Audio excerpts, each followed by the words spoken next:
Right now, somewhere in a garden there is a hive that lost its queen in the last 48 hours. From the outside, it looks fine. Bees coming and going, the same activity you'd see any warm afternoon. The entrance looks normal. The sound is almost normal. And inside, a survival protocol is running that most of the beekeepers who own that hive couldn't identify if they opened it today. Most people assume queen loss is an obvious event, something the colony signals loudly, something that shows up immediately on inspection. But the reality is far more internal, far more time-pressured, and far more dependent on a window that most hobbyist beekeepers don't know is closing than most people who keep bees realize. Here is what's actually happening.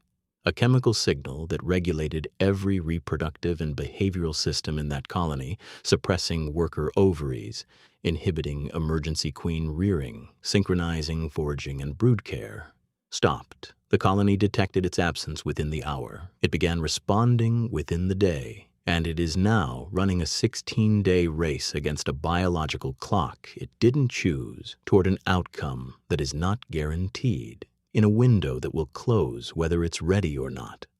Welcome back to Bee Mind. Subscribe before you go. What you're about to understand will change how you read your hive, and it will give you the one inspection skill that matters more than anything you see when you open the box. The third section covers what happens inside individual bee bodies after queen loss, something researchers only confirmed recently. And the last one changes everything. Welcome back to Bee Mind. Subscribe before you leave. What you're about to learn will change the way you listen to your hive before you ever open it. The third section is something that happens inside the bodies of the bees themselves. Researchers only confirmed it in the last 2 decades. And the last one changes what you see at your hive entrance on an ordinary morning. Number 1. What happens inside the hive in the first 60 minutes after the queen dies? Most people assume the colony detects its queen's death when workers find her body, or when returning foragers sense that something is wrong. The detection doesn't work that way. The colony doesn't find the queen and register her death. It finds the absence of a signal she had been producing continuously, every minute of every day for as long as she had been alive. The signal is called queen mandibular pheromone.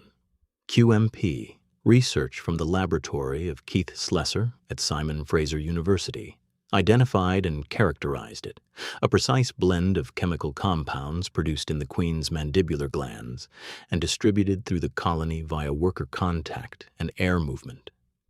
QMP does several things simultaneously. It suppresses ovarian development in every worker bee in the hive.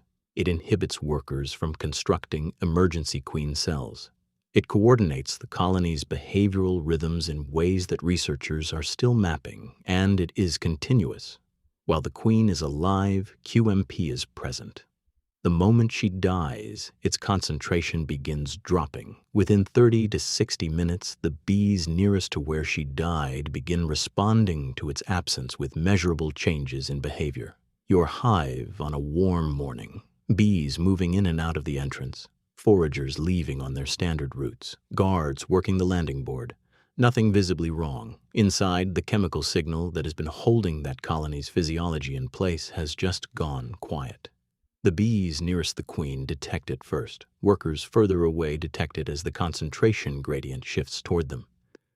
The information moves through the colony not as communication, not as one bee telling another, but as the direct physical experience of a signal that is no longer there. What this tells you about your hive is this. The colony doesn't mourn. It doesn't pause. It begins executing a survival protocol the moment the chemistry changes, a protocol that was already encoded in the biology of every bee in that box, waiting for exactly this trigger. But the first hour is only the opening move. What comes next is something even experienced beekeepers don't always recognize in time. Number 2. The emergency queen rearing process, and the window that closes whether the colony is ready or not. Most people assume that when a colony loses its queen, it selects the best available young bee and raises her as a replacement. A straightforward process the colony manages on its own timeline. The process is not straightforward, and the timeline is not the colony's to manage. It is fixed by biology. It began at the moment of queen loss, and it will end at 16 days, whether the colony is ready or not. Emergency queen rearing depends on a constraint most hobbyist beekeepers don't fully reckon with. Workers can only raise an emergency queen from a larva that is 3 days old or younger at the moment of queen loss. This is not a preference. It is a developmental fact. A larva older than 3 days has passed the physiological window during which an exclusive diet of royal jelly can redirect its development toward queen morphology. Larger body, developed ovaries, the capacity to mate. Feed that larva royal jelly after the window closes, and you get a malformed intermediate, not a queen. The research underpinning this comes from the University of Guelph and from Mark Winston's foundational work on honeybee biology. And it means that the colony's ability to raise an emergency queen depends entirely on what was present in the hive at the exact moment she died. A frame of brood under normal laying conditions contains eggs, larvae of every age, capped pupae. The colony finds young larvae and begins constructing emergency queen cells around them within hours. But a colony that loses its queen during a natural brood break, or whose laying pattern left a gap, may find itself with no larvae under 3 days old at the critical moment. It can't wait for eggs to hatch. It can't age backward. The window is already open and it is already closing. What this tells you about your hive is this: queen loss is not a problem the colony solves on its own schedule. It is a race against a biological clock that started the second she died, running toward a fixed endpoint, with a starting position determined by whatever happened to be in the hive that morning. And then there is what happens to the bees themselves, inside their own bodies, while that clock runs. Number 3, what queen loss does to the bodies of individual worker bees, and why it can't be undone. Most people think of worker bees as reproductively fixed, sterile females, physically incapable of laying, permanently locked out of that part of the colony's biology by their caste. That's not quite right. Every worker bee retains dormant ovaries. She has the hardware.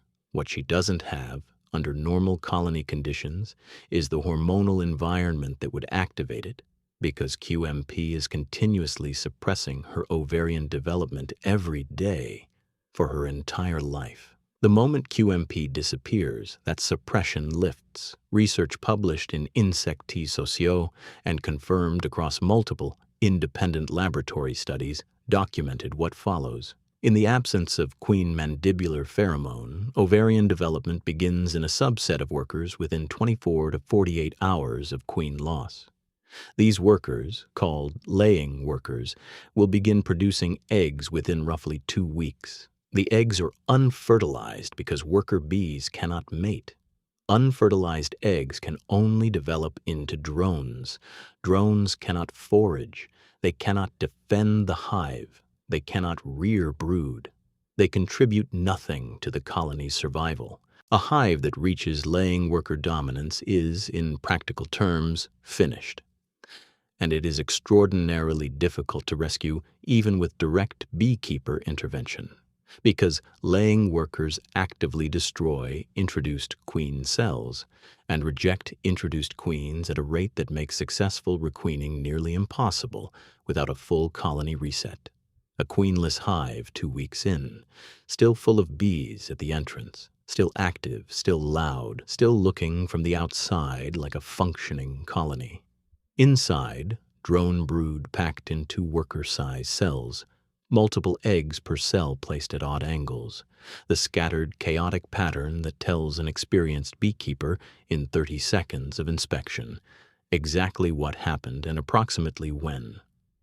What this tells you about your hive is this: the window for intervention isn't just about whether the colony can raise a queen. It's about what the colony is becoming physiologically in every bee that's still alive inside it, and how much of that process is still reversible. Number 4 is the part that changes what you do the morning you open a hive and can't find your queen. Number 4, what the signs of queen loss actually look like from the outside and how much time you have when you see them. Most beekeepers assume they'll recognize queen loss clearly, that the hive will feel wrong in an obvious way, that the bees will seem distressed, that inspection will confirm it quickly. In practice, the early signs are subtle enough that most hobbyist beekeepers miss the first week entirely. That week is the most critical one. Survey data from the British Beekeepers Association and research among hobbyist beekeepers consistently shows the same pattern.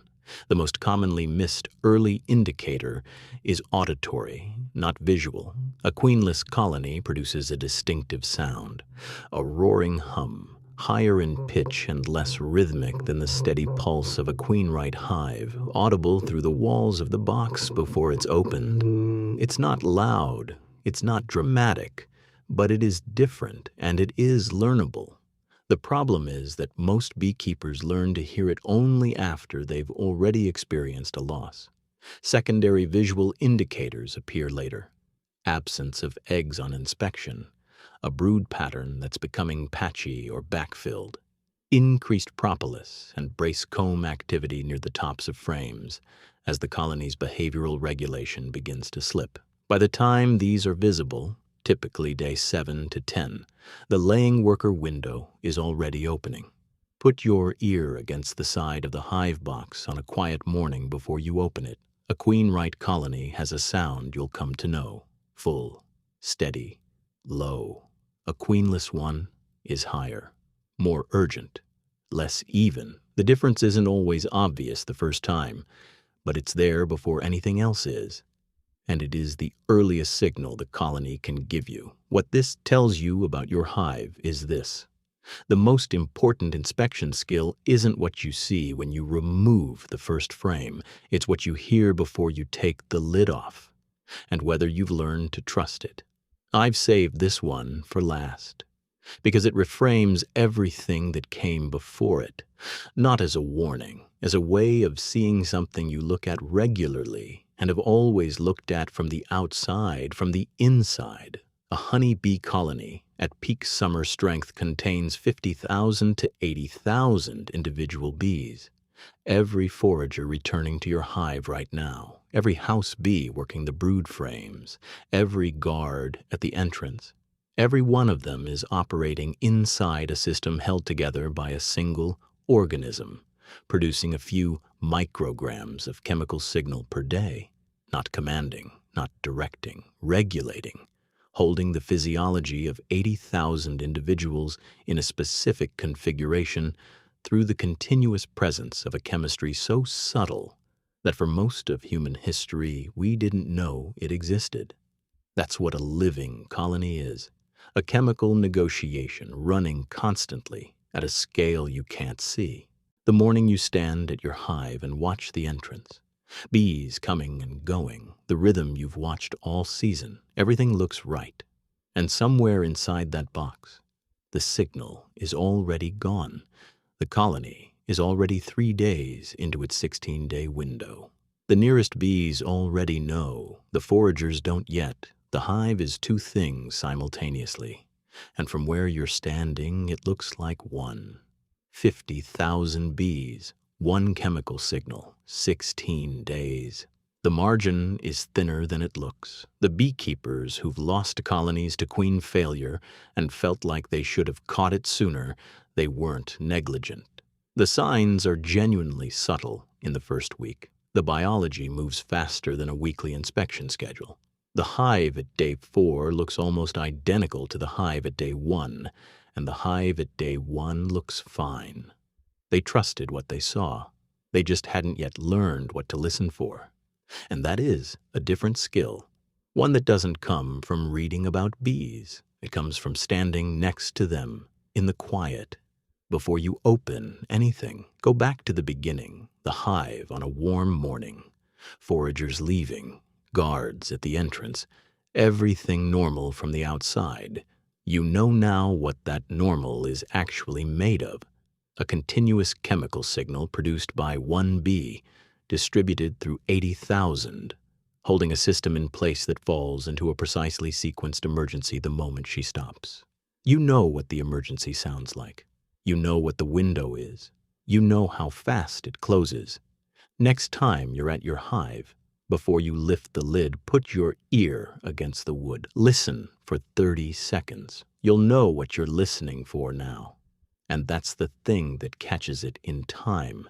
The next time you're near a hive, yours or anyone else's, put your ear against the side of the box before you open it. Just listen 30 seconds. You know now what a queen-right colony sounds like, and you know what it doesn't sound like. That's the inspection that matters most. Tell me in the comments, have you ever lost a colony to queen failure? And how did you find out? Was it something you saw when you opened the box? Or was there something that felt wrong before you looked? If this reached someone who keeps bees or is thinking about starting, send it to them. The window question alone is worth knowing before the first season. I read every comment. I'll see you in the next one.